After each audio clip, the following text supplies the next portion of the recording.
Hi everyone, my name is Shawns and I want you to stop right there, because there's no escaping this runaway train of thought.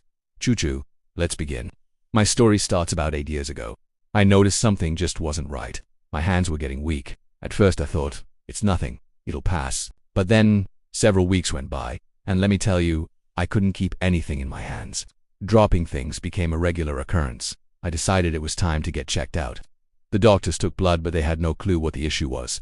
So, they sent me to a neurologist. And boy, that was the beginning of test after test. 3 MRIs, 3 CAT scans, and what felt like gallons of blood work. A strange part. Everything came back normal.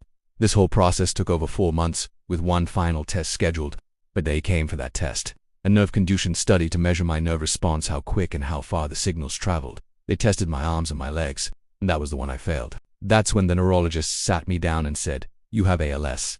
In that moment, I felt my heart just stop. I couldn't believe what I had just heard. For those of you who don't know, amyotrophic lateral sclerosis, or ALS, is pretty much a death sentence. There is no cure as of now. ALS is a progressive disease where you lose all your muscle function, including the ability to breathe, so eventually you can't move or even breathe on your own. I was in complete denial. It couldn't be true. So, I made an appointment at Mass General Hospital in Boston for a second opinion. My sister went with me. The specialist there did a few physical tests, looked at my results, and then said the words I was dreading. "I really hate to say this, but you do have ALS." We finished up the appointment and walked back to the car. We weren't even 5 minutes into the drive home when I finally lost it. Everything hit me at once, and I just started crying. The weight of it all was overwhelming. Life moved on, and about 1.5 years into the pandemic, I got COVID. I was in the hospital for months. I finally got back home, only to get sick with COVID again just 2 months later. This time, I tried to stay home, but my breathing was really bad, and I wasn't able to eat at all. I knew it was time to go back to the hospital. That's when I made the decision to have a GEAT tube put in so I could get liquid meal replacements. At the same time, I also had a tracheostomy, a trach, put in my neck, and got hooked up to a ventilator 24/7 to keep me alive.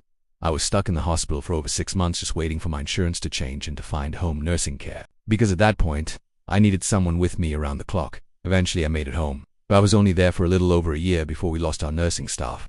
No one wanted to make the 40-minute drive to our house anymore. Since I can't be alone, I had to be sent back to the hospital. I thought I would be there for maybe 3 months while we tried to find new nursing, but then I got the news.